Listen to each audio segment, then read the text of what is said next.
Hello, everyone. I hope everyone's having a good day.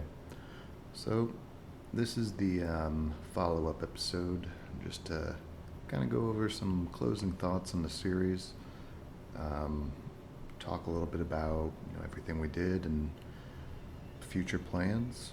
So, there's not going to be much gameplay, just kind of chose a nice little landscape.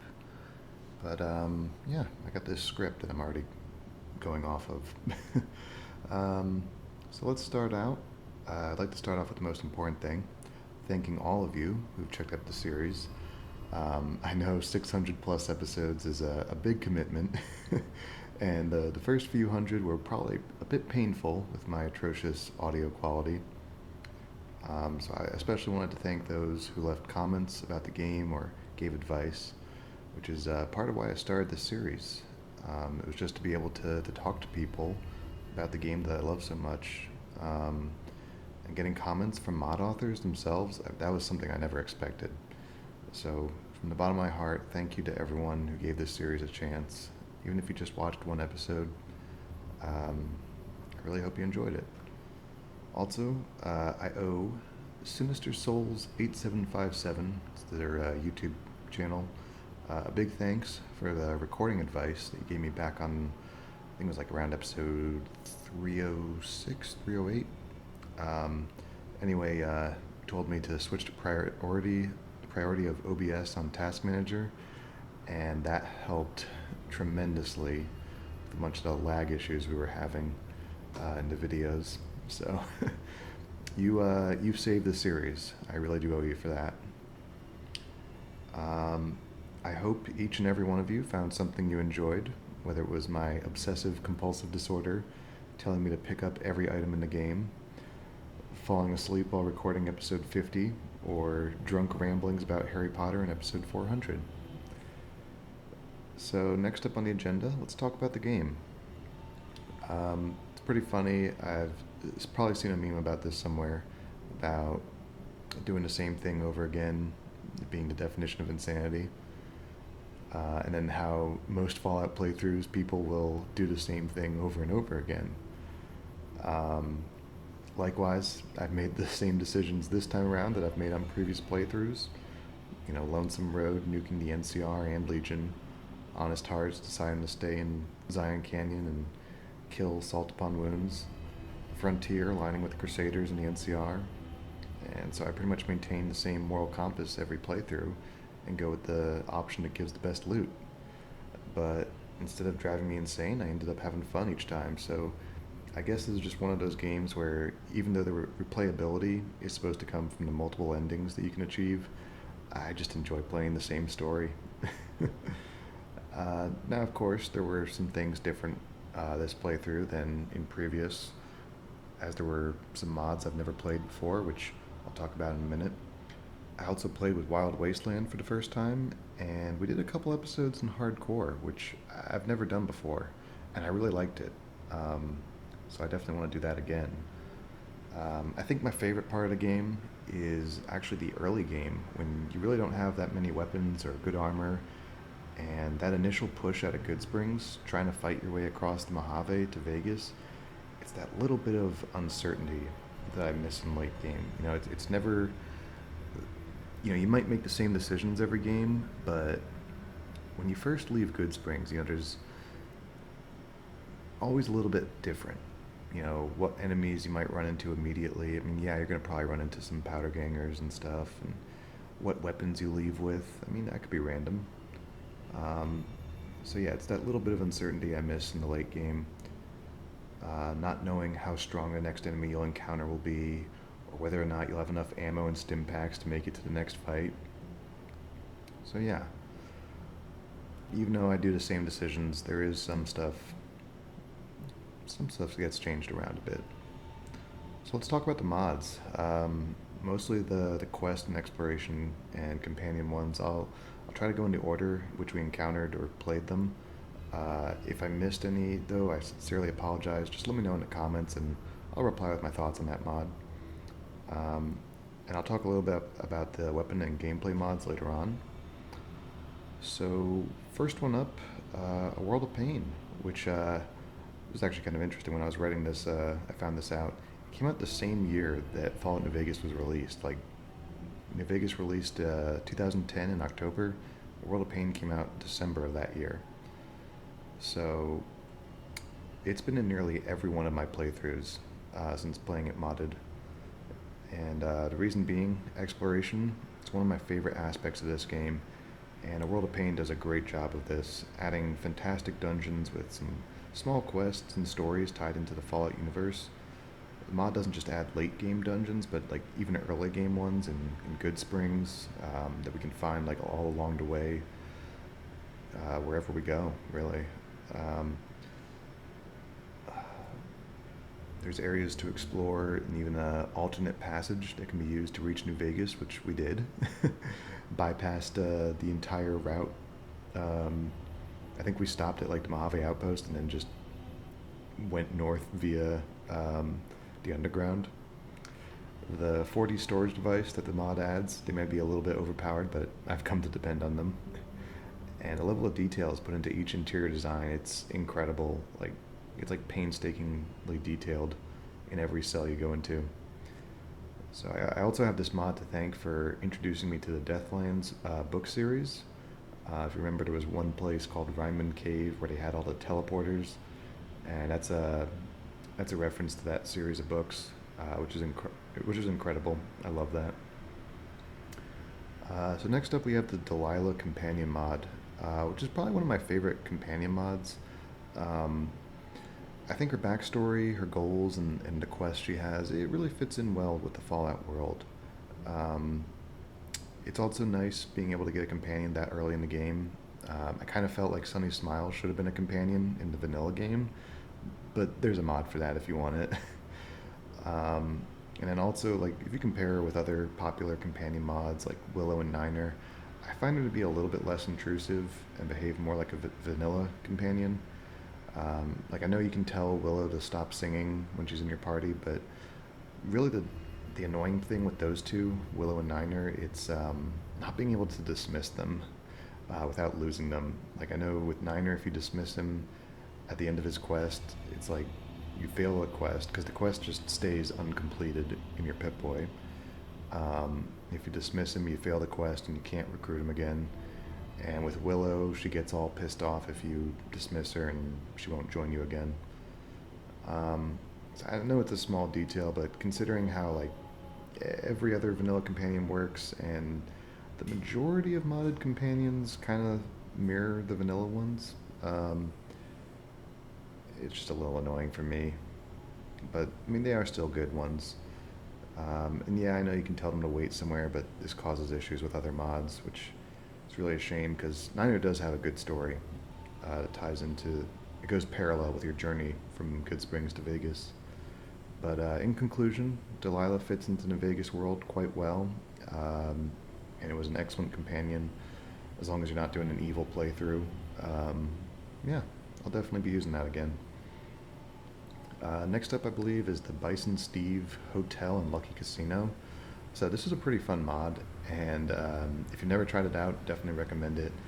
The ability to co-own a casino in New Vegas, it's really good, and it just adds some more to Prim, which really doesn't have much else there other than like the one quest you do while you're there. Well, I guess two. It's clear out the hotel and then find a sheriff. Um, so yeah, I like that this mod has a good split between late game and early game, which I would define late game as you having made it to Vegas at this point, and early game as anything south of the 188 trading post. The beginning is you just clearing out the hotel, and then later on, for late game, it's traveling to New Vegas to get supplies to renovate it. It seems pretty lore friendly. Definitely a very rewarding quest because you get caps out of it. Like, you can use it kind of as an income. Every now and then you would have seen I get a pop-up saying there's like 12,000 caps available for me to pick up. And I also really liked it adds bobbleheads, which was something I really love. I love collectibles, especially when they give you like perks or points. So there's that. So next up we have New Vegas Bounties 1. However, I'm just going to cover the entire Some Guy 2000 series in one go. I'll do the same for the other episodic or multi-part mods. So, New Vegas Bounties is probably one of the most well-known mods for New Vegas, and I'd say it fits into New Vegas so well for two of its themes.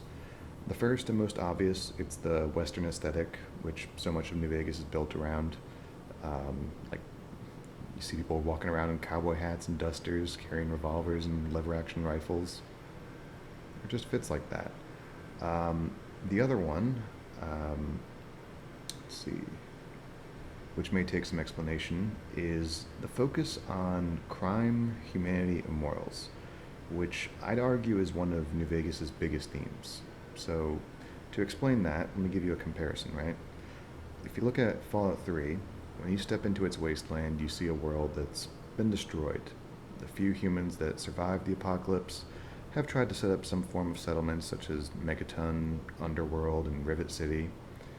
There's a few others, but I don't think they're as relevant. These small settlements seem to be barely able to survive, barely scraping by. The most sought after resource in the Fallout 3 wasteland is purified water.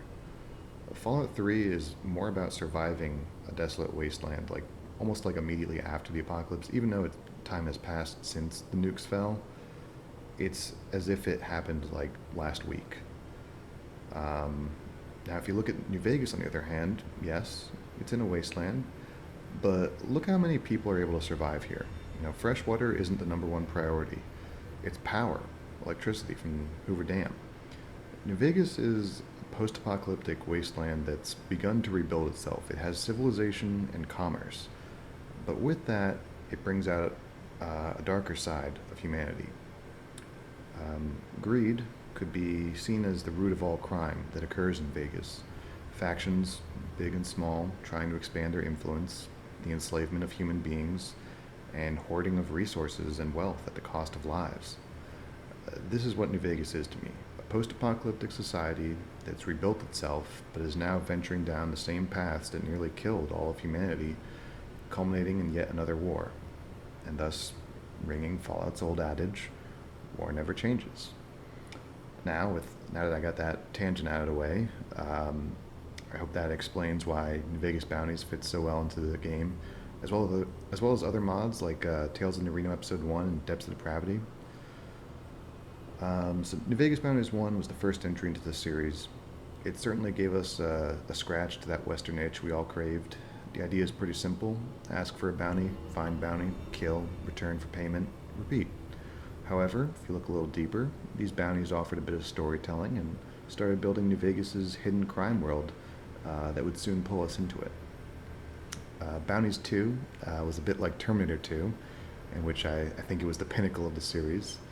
The use of wanted posters that could be found as you traveled, I really liked that. Like, if they had that back in New Vegas Bounties 1, I would say it would just make it that much more immersive. Also, the live bounty capture system and certain bounties having sprawling quests to track down a target, I think make it just by far the best of the bounties series. Now, I don't know if this was the correct chronological order, but if we move on to the Inheritance, another mod in the Some Guy 2000 series, it showed us the contrast of organized crime in the Mojave compared to bandits and outlaws. And it also gave us a couple of quests that really made us have to question our moral compass. I can kill this person, but I'm going to lose out on this. I think one of the biggest, most prominent ones I remember is the orphanage. I could kill this lady because she's kidnapping children and selling them as slaves, but if I do, I'll never find out where the children are being held and they'll all die. So yeah, it was a pretty big deal. Russell is the next mod I'm covering here. Gave us a fitting companion for the series, that Western themed ex-ranger, and also introduced us to a new nemesis, Glanton. And it also made us question some of the morals of certain factions. Keeley, the NCR, if you hadn't already been questioning, are they really the good guy? I think I think Russell kind of made you question that when you start reading some of the lore that we found in the cave. I think we were like we had an entire episode just reading the history of the silver mine that was found there. But yeah. So New Vegas Bounties 3 was meant to be the culmination of all of our actions, and I really liked the beginning of it. It started off with a revelation of our decisions early in the series, as our antagonist, Marco, unbeknownst to us, judges our choices in pursuit of him. I liked this part as it kind of showed all of our actions carried weight and consequences that we never realized. So, like, the first target that we went after, I think his name was like Tom Quinley. Um, Basically, find out, yeah, he had a family, and his like banditry was actually keeping them alive. So, yeah, you killed a bandit, but you also killed a family in the same time. Um, so yeah, it kind of made you reflect a bit. I really like that. Um, the frontier town in Utah, it was a nice addition. Personally, I felt it felt a little bit sparse. Like when I think back on it, I just think of a bunch of snow and trees, which I guess gives it that more desolate feeling. But I don't know. I feel like there could have been like a little bit more to the world. Um, Maybe some side quests in the new world would have kind of uh, placated some of my exploration desires, I suppose. Um, let's see. So the bounties were given out in the same manner as the first mod, which makes sense because you're just basically working with a hunting party of like Randall and the NCR. So I mean, it kind of makes sense they didn't use the wanted posters. Um, but I felt some of the quests for pursuing Marco's gang, they weren't as captivating as some of the bounty quests from the second mods. So small critique there. All in all, though, it had a satisfying and logical ending, so I can't complain.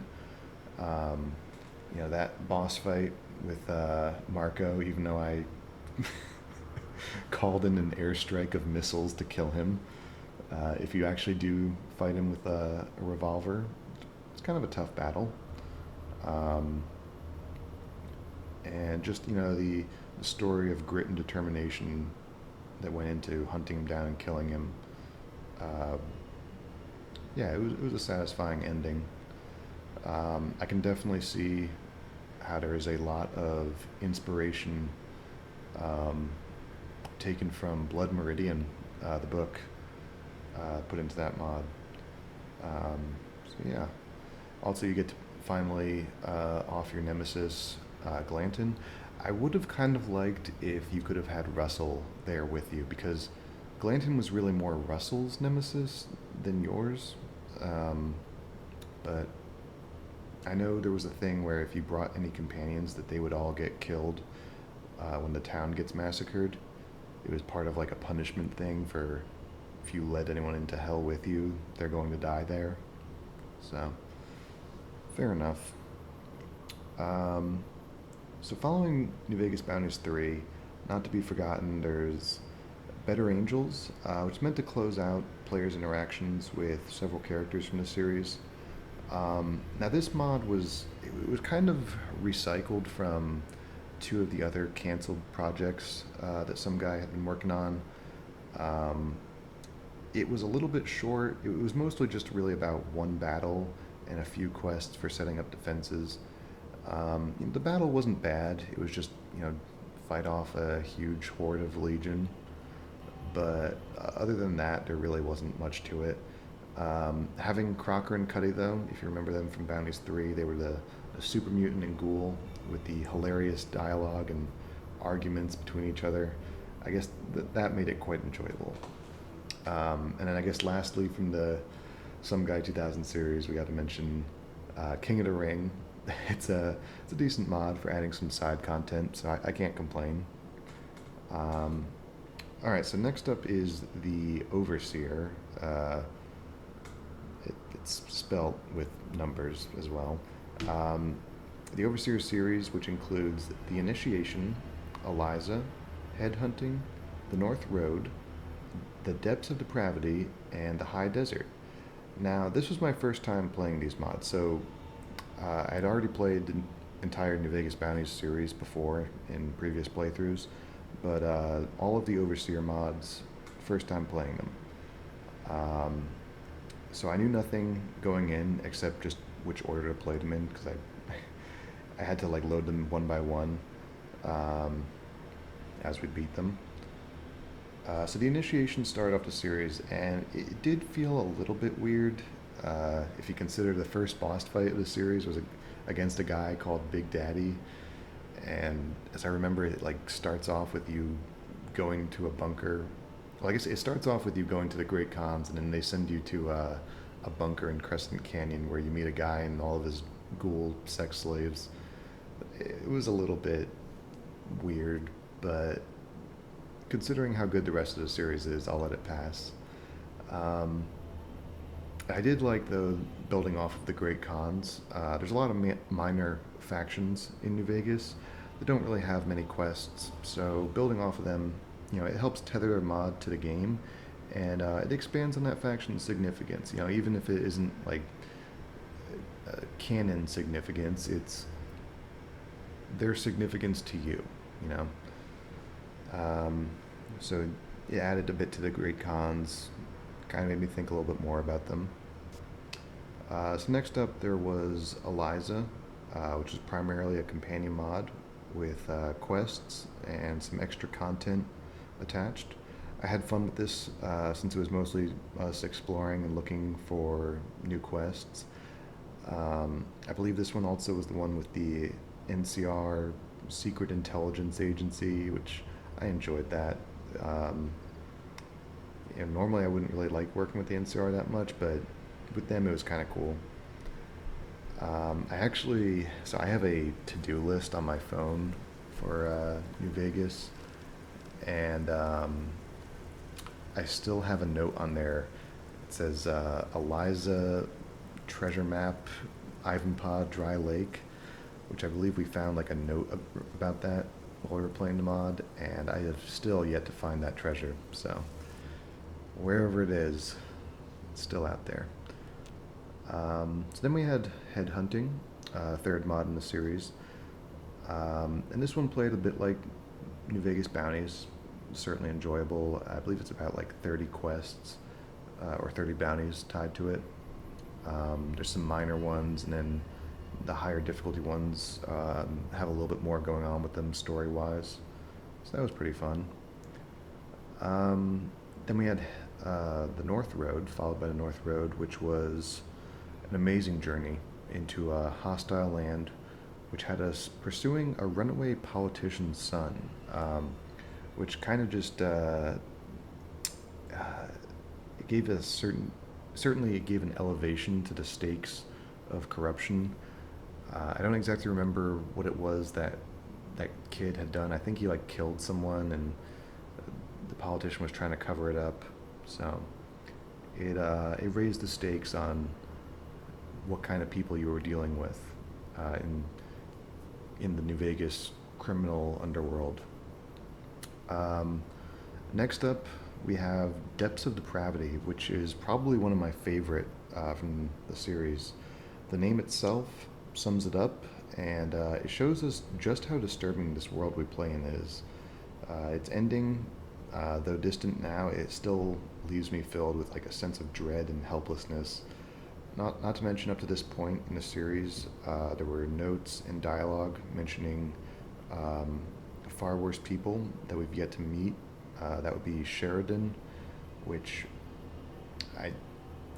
as far as I'm concerned, I don't think you actually do meet at any point, but you hear about all the awful things he's done and stuff. And then final entry in the Overseer series, the High Desert, which was more of a lighthearted mod, which was quite welcome following the previous entry. I enjoyed a bit of the comic relief from the characters, which it's never a bad thing. I mean, you can have a serious mod with some characters that are just there for comic relief. It's fine by me. Um, and I felt the design of the new areas was quite pleasant. And going on drug trips, why not? So next up in the series, we played Tales of Nerino. Also, this was the first time ever playing the series, um, and I was quite captivated by them. So the first entry in the series, episode 0, saw us lending a hand in a town that already existed in the vanilla game. And I like this detail because in the vanilla game, the town is abandoned, except for, I think, some vipers or jackals that spawn there, if it's like your first time visiting. And it's supposed to be implied that the town was overrun by cazadors and abandoned. But nobody in the vanilla game actually mentions this or gives any insight to that. Like, you don't hear any like caravan people talking about how Bonnie Springs was destroyed. So it was nice to kind of like reuse the town for that purpose, give the location a bit more purpose to it. So doing some detective work is always enjoyable. I like the detective scene for New Vegas. Also, the Hills Have Eyes theme for the plot was pretty cool. I guess I'll always like a good movie or book tie-in if it fits the Fallout world. And the character Big Larry at the end, begging me not to kill him, that still haunts me. Um, and this series was also where we were introduced to the trope of being able to ask characters who they are repeatedly and listening to them get mad, which never got old. So, Cell Block, please keep that up.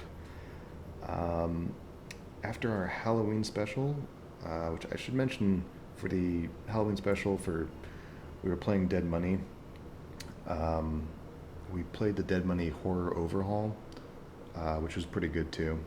Um, Dead Money is like supposed to be a survival horror, so anything to increase that is a win in my book. But after that, we played the second mod in the series, Episode 1, Greetings from New Reno. Now, one of the things I loved so much about this was the tie-ins of lore from other Fallout games.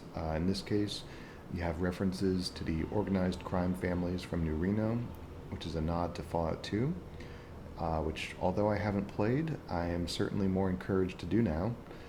Um, and one of the really cool things when we started this mod, so we walked into an altercation in a diner and were given the opportunity to intervene. But we weren't actually forced to help like a specific person in the fight.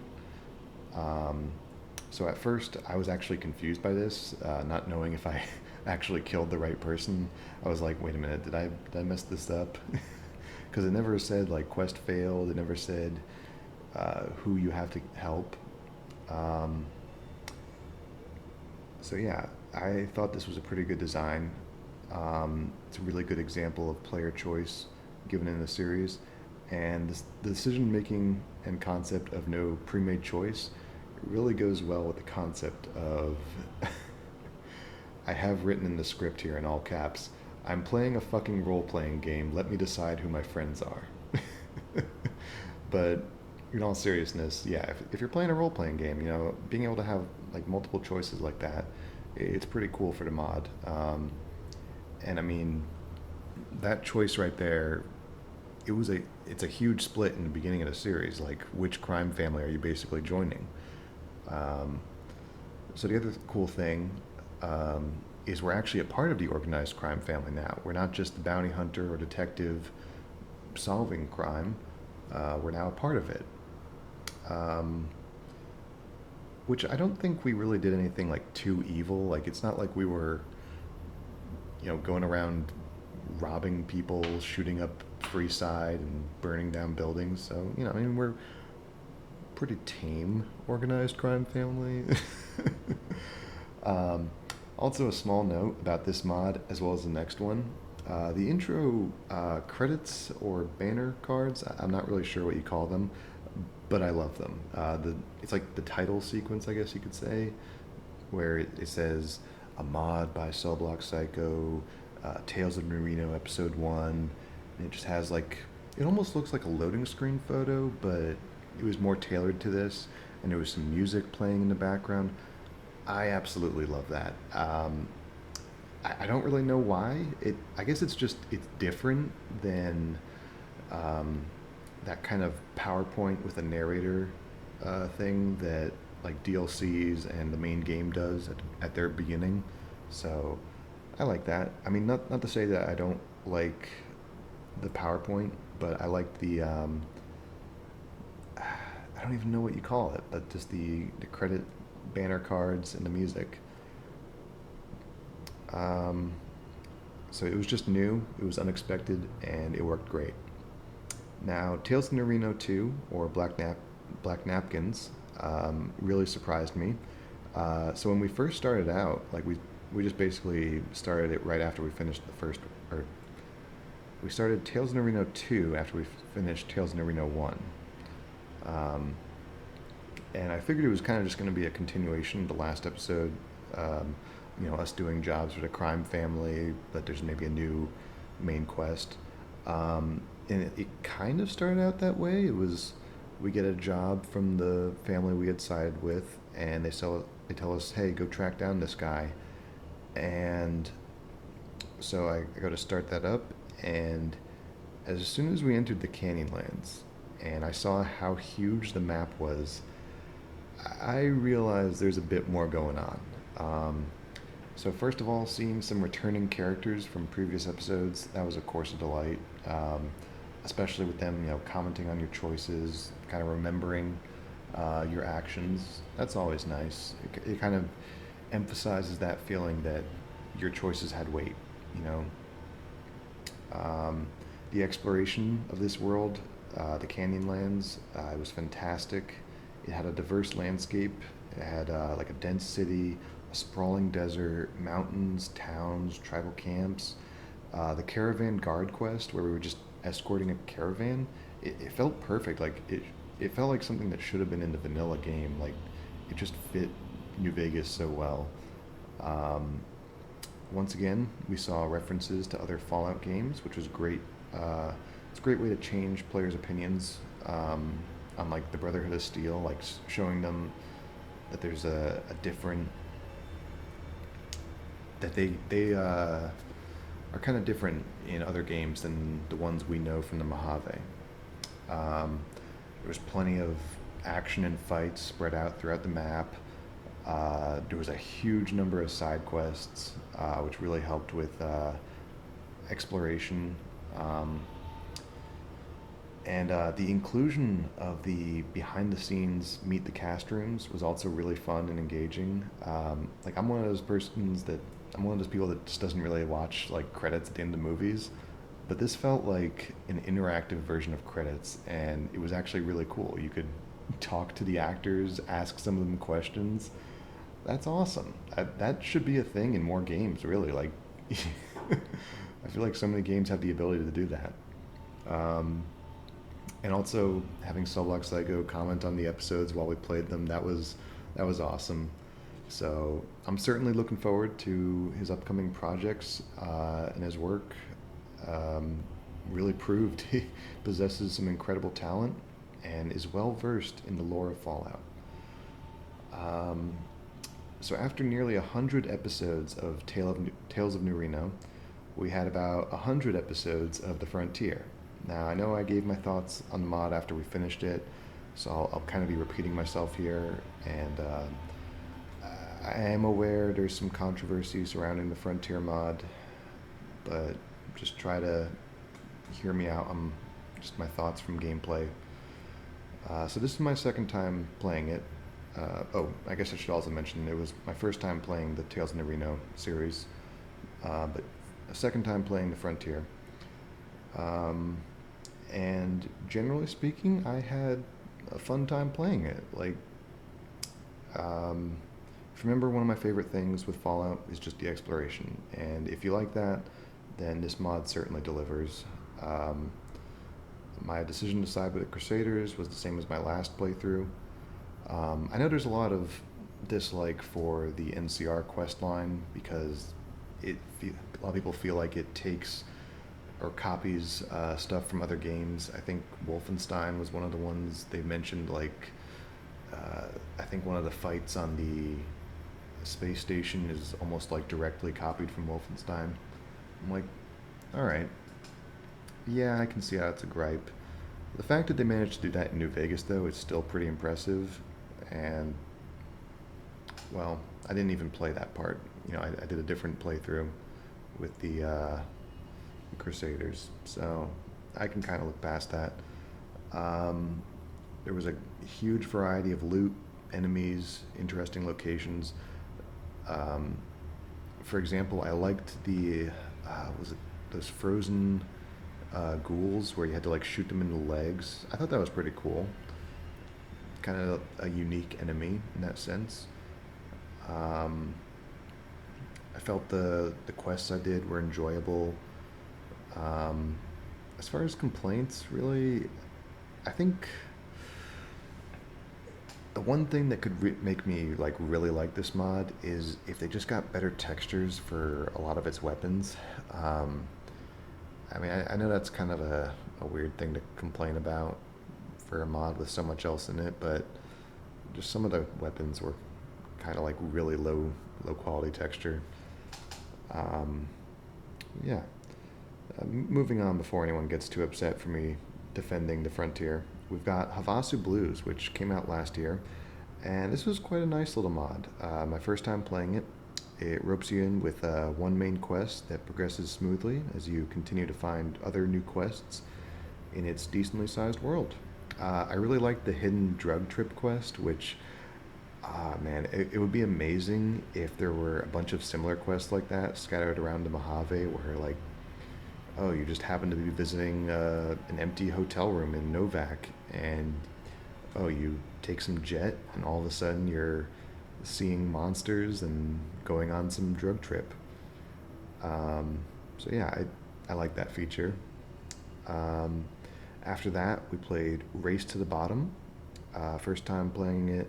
It featured a short little quest in Mojave that kind of highlights the building aggression between the New Vegas locals and the NCR colonists encroaching on their territory. I enjoyed most of the mod, but I did feel like it ended a bit abruptly after you left the vault. I understand there was supposed to be a lesson about communism, but after that, it felt like there should have been just like one more quest that would kind of put uh, the old man's ideas to the test. The old man that sent you into the vault. Speaking of vaults, next up we had Vault 54 Special Delivery. Also, my first time playing this. It's a bit of an interesting one. So, I had debated playing it or not because it seemed a bit non lore friendly um, with the magic or supernatural aspects, but I decided to give it a shot. And I think those magic or supernatural aspects were actually my favorite part. I really enjoyed them, along with the music too. It had the singing from Chloe, the main one of the main characters. That was awesome. Um, let's see. I also really loved the design of the vault. Like it featured so many different like rooms and compartments. It kind of felt like they really put a lot of thought into what does a vault need to be able to actually like sustain life for long-term survival. Like they had a recycling plant, a power plant, a school, medical facilities, and all that. So I just felt like there was a lot of thought that went into the design on that. Um, Featured so many compartments. So I think the supernatural actually kind of fits Fallout decently. Um, that might sound a bit weird, but if you look at Fallout 3, right? Remember the Necronomicon featured in Point Lookout and its quest around the Dunwich building. There's a quote that says, "Any sufficiently advanced technology is indistinguishable from magic," right?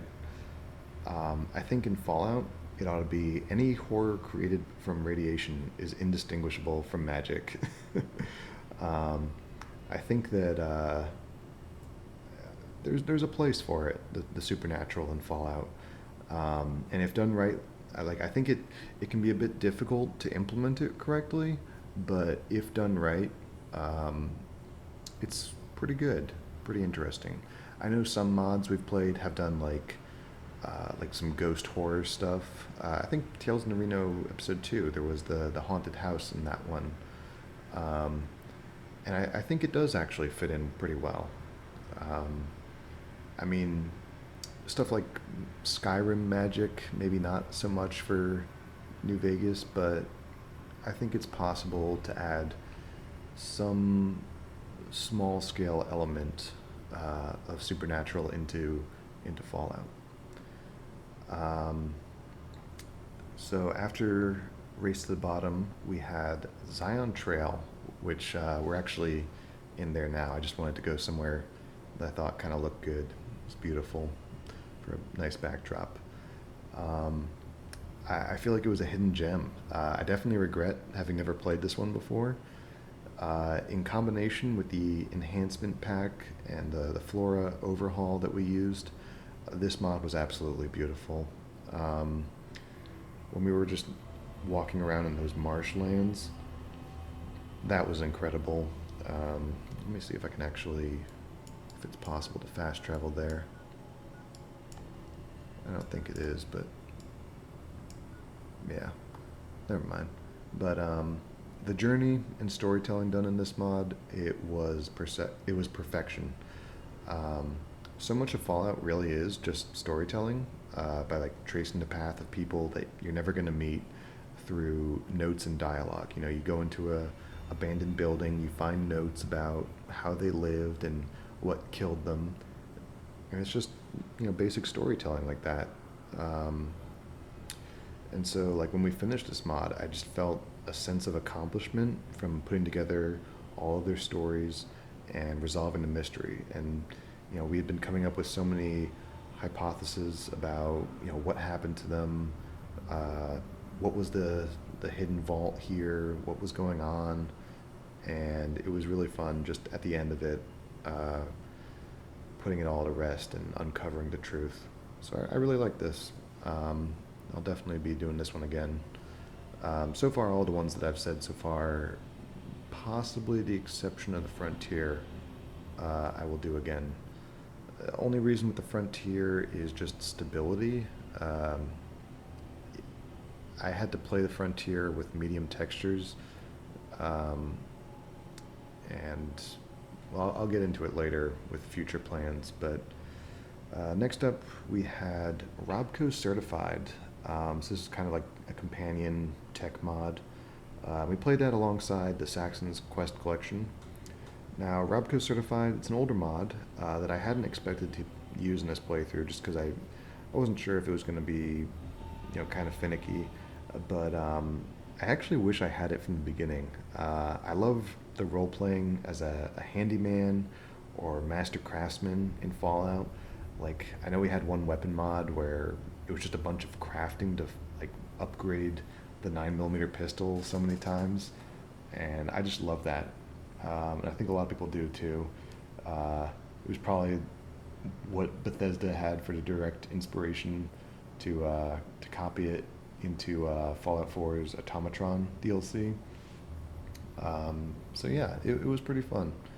Um, and then Saxon's Quest Collection. It's another mod I wish we had from the beginning. The way the quests were spread out, it was perfect for the playthrough. Like if we had those from the beginning, we would have definitely found all of them along the route. Um, which was also kind of cool when we did install it though, like going back to Goodsprings and kind of just retracing our route. It was kind of fun doing that. And then finally ending on Angel Park 2. So this mod was more of just for fun, as well as a way for us to level up to get more of the Robco perks. Um, and I know it adds a bit too many lore breaking themes, but it has the same style of exploration that A World of Pain has, so that's one of the reasons I really do enjoy it. Um, so I think we had a pretty fun time with all the mods used in this playthrough. As far as any mods I regret not having, the only one that comes to mind is Fallout New California. The reason being that New California serves as an excellent prequel to the game, giving the courier an origin story, which is one of the things I like about New Vegas compared to 3 is you don't have an origin story because you can kind of just assume you could have been anyone or anything before you became a courier. Um, but New California, it gives you an origin story, which is pretty fun to play through. Um, but the biggest reason I regret not having it in this playthrough was for my next playthrough, I want to do a run of Tale of Two Wastelands, which would already give us a backstory from Fallout 3, starting off in Vault 101. Um, so yeah, it's kind of a missed opportunity. Um, I would have loved to have done it. Um, so yeah, speaking of future playthroughs, it'll probably be a while before I do another. I wouldn't expect it to come out anytime before 2024. And I'll get into what I plan to do between then and now a little bit later.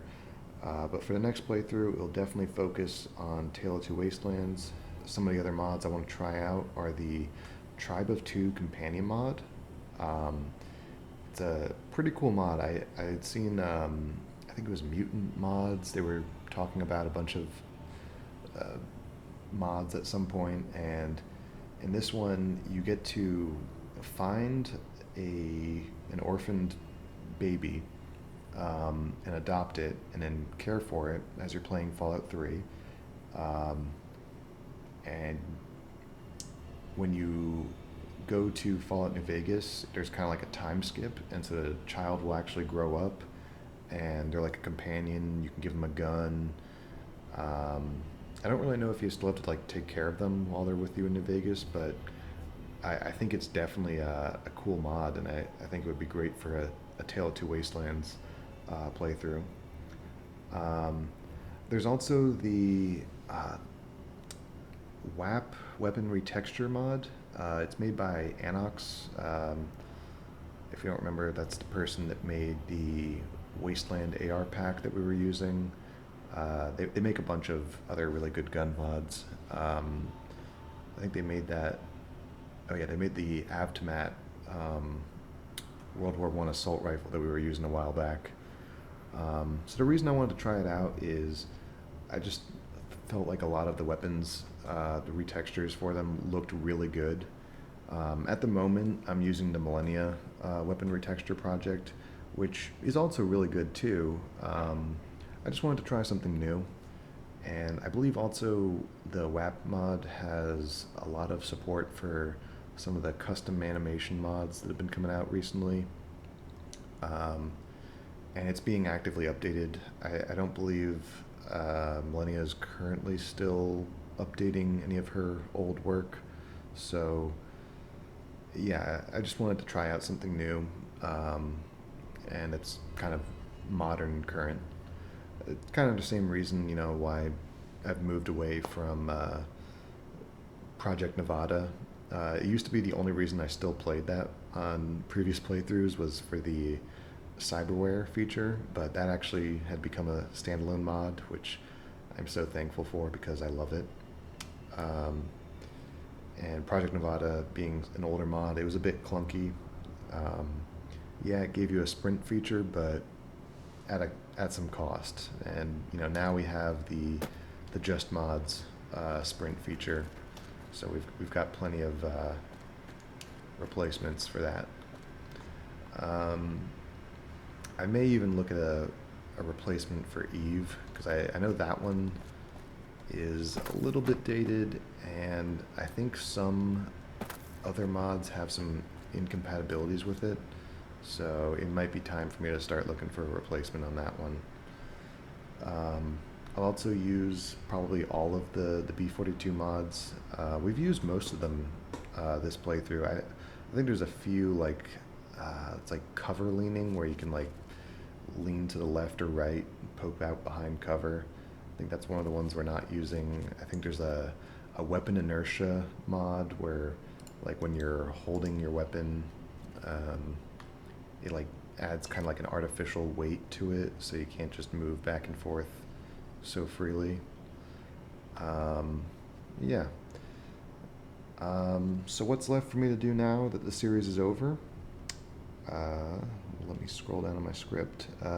Well, following the Meet the Cast room from Tales in Arena 2, I've been kind of inspired to try my hand again at learning how to use the GEC and trying to make my own mod.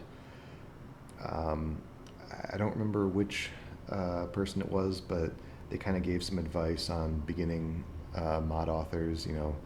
Start small, just practice, and then set some goals. And so I have a couple of ideas that I really want to try to get out there, but that's what I'm going to do. Start out small, practice building stuff, making some NPCs. Um, and yeah, I tried my hand at it nearly 4 years ago on my laptop. It was slow and I got tired and kind of gave up. But I found some useful resources on YouTube videos, some forums. Um, there was actually for the Fallout 3 GEC, Bethesda actually has a tutorial, like I think it's like 14, 15 parts, um, just like some of the basics. So I was gonna check that out. Um, yeah. So my goal is going to be probably once a week to figure out how to do a live stream on YouTube of me trying to complete a small project. It'll kind of be like when you first start out programming, you do Hello World. It'll be Hello House. I create a house or something one week, and then the next week I put people in that house, and then the next week I create another house with people in it, and the fourth week I make a quest where you have to go kill the people in one house. So, yeah, just starting off with the basics, trying to learn how it works, and hopefully at some point um, managing to get one of my mod ideas out there. Um, and yeah, I wanted to do it through like a live stream on YouTube because I thought it'd be kind of cool if I could kind of talk to people that are watching. If they have questions, I can answer. If I have questions and there's the mod author watching, they can answer. Um, so yeah, I thought that'd be kind of fun. Hopefully, that's something people would enjoy seeing. And kind of just like the same goal of this series, we can just chat about the game and ideas. Um, Other than that, as far as other stuff I'm going to do on the channel, uh, as you've probably seen on the community page, I'm going to keep posting pictures of what I'm doing in Minecraft. I kind of opted against just like doing a live stream of Minecraft because I felt like it'd be kind of boring. Um, but yeah, at some point though, I want to record the DLC for Postal 2 because we still have that.